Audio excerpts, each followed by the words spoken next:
만약에 현대과학의 가장 날카로운 지성과 고대 동양의 깊은 지혜가 한 지점에서 만난다면 어떨까요? 오늘 우리는 물리학자 프리초프 카프라의 혁명적인 책, 현대물리학과 동양사상을 통해 바로 그 놀라운 교차점을 함께 탐험해 보려고 합니다. 이 모든 것의 시작은 말이죠. 한 물리학자의 아주 개인적인 깨달음에서 비롯됐습니다. 프리초프 카프라가 어느 여름날 해변에 앉아 있었는데 바로 그 순간 자신의 몸을 이루는 원자들과 우주 전체가 하나의 거대한 에너지의 춤 속에서 함께 움직이는 걸 느낀 거예요. 이 영감의 순간이 전혀 달라 보였던 두 세계, 즉 물리학과 동양사상을 잇는 결정적인 다리가 됩니다. 자, 그래서 오늘 우리가 함께 떠나볼 여정은 이렇습니다. 먼저 두 세계가 어떻게 만났는지 보고 그 배경이 되는 고전 물리학의 세계관이 어떻게 무너졌는지 살펴볼 겁니다. 그리고 양자역학이라는 새로운 세계를 탐험한 뒤 마침내 고대의 지혜와 현대 과학이 만나는 지점을 확인하고 이를 통해 우리가 얻을 수 있는 새로운 시각으로 마무리하겠습니다. 그럼 한번 시작해 볼까요? 첫 번째 이야기, 두 세계의 충격적 만남입니다. 1975년에 책 한 권이 과학계와 철학계를 말 그대로 뒤흔들어 놓습니다.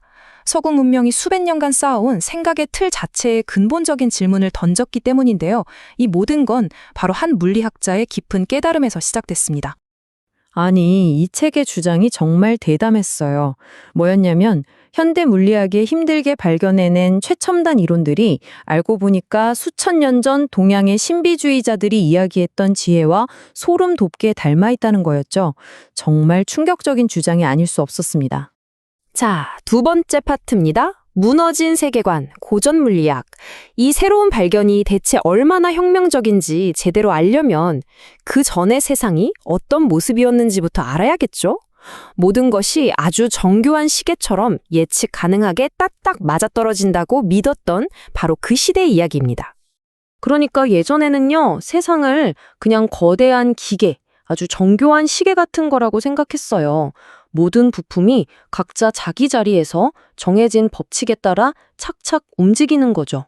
그리고 인간은 그냥 한 발짝 떨어져서 그걸 구경하는 객관적인 관찰자일 뿐이었고요. 그런데 20세기가 되면서 이 완벽해 보였던 세계관에 금이 가기 시작합니다. 아니, 그냥 완전히 무너져 내렸죠. 절대적이라고 믿었던 시간과 공간, 원인과 결과의 법칙, 그리고 객관적인 관찰이라는 개념까지 모든 게 흔들리기 시작했습니다. 자, 세 번째, 새로운 발견, 양자역학입니다. 고전 물리학이라는 오래된 건물이 무너진 자리에 과학자들이 마주한 건 정말 우리의 상식으로는 도저히 이해하기 힘든 이상하면서도 경이로운 현실이었습니다. 바로 양자역학의 세계죠. 이 표를 보시면 그 변화가 한눈에 들어오실 거예요. 모든 게 따로따로 분리돼 있다고 생각했는데 알고 보니 다 연결돼 있었고요. 우리는 그냥 구경꾼인 줄 알았는데 사실은 현실을 만들어가는 참여자였던 겁니다. 그리고 미래가 정해져 있는 게 아니라 확률적으로만 존재한다는 것도요. 세상에 대한 이해가 180도 바뀐 거죠. 가장 큰 충격 중 하나가 바로 이거였어요. 파동, 입자, 이중성. 물질의 근본을 들여다봤더니 이게 어쩔 땐 파동처럼 퍼져나가고 어쩔 땐 입자처럼 한 점에 콕 박혀 있는 거예요. 정해진 본질이라는 게 없었던 거죠. 우리가 어떻게 보느냐에 따라서 그 모습이 결정된다니 정말 이상하게 들리죠. 여기서 정말 중요한 게 바로 관찰자의 역할입니다.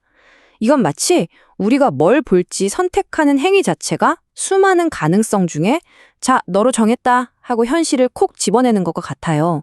그러니까 이제 관찰은 그냥 가만히 보는 게 아니게 된 거죠.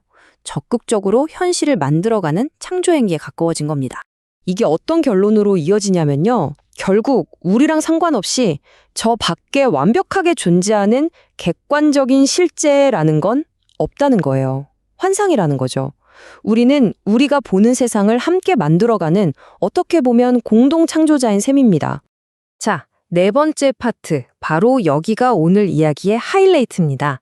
과학이 이렇게 힘들게 알아낸 사실들이 놀랍게도 수천 년 전 동양의 지혜 속에 이미 메아리초른 울리고 있었다는 걸 카프라가 발견하게 됩니다. 물리학자들이 물질의 가장 작은 단위를 보니까 이게 가만히 있는 돌멩이 같은 게 아니었어요. 끊임없이 생겨났다가 사라지는 에너지들이. 마치 리듬을 타며 춤을 추는 것 같았다는 거죠. 그런데 이게 힌두교에서 말하는 시바의 춤이랑 정말 기가 막히게 들어맞는 겁니다. 춤의 신 시바가 추는 춤이 바로 우주의 창조와 소멸, 그 끝없는 순환을 상징하거든요. 우주의 리듬, 그 자체인 거죠. 그리고 또 하나, 양자 세계를 보니까 그 어떤 것도 혼자서는 존재할 수가 없었어요. 모든 게 서로 얽히고 설켜서 하나의 거대한 그물망을 이루고 있을 때만 의미를 갖는다는 걸 알게 된 거죠. 이건 불교의 핵심 사상인 연기 사상과 정말 똑 닮았어요. 이 세상에 존재하는 모든 건 무수한 원인과 조건들이 서로 관계를 맺으면서 생겨난다는 개념이죠. 독립적으로 존재하는 실체는 없다는 겁니다.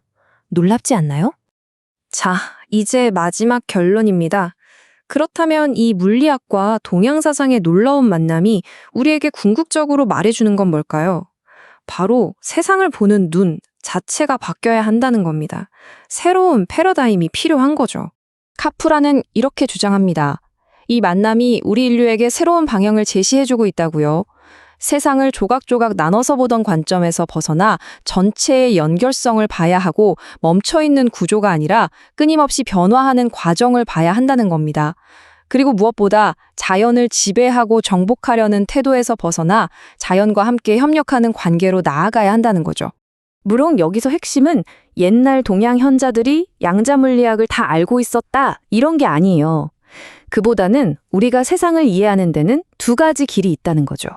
하나는 이성적인 분석, 즉 과학의 길이고 다른 하나는 직관적인 통찰, 즉 신비주의의 길인데 이 둘이 결국 같은 진실을 향해 있는 서로를 보완해주는 길이라는 겁니다.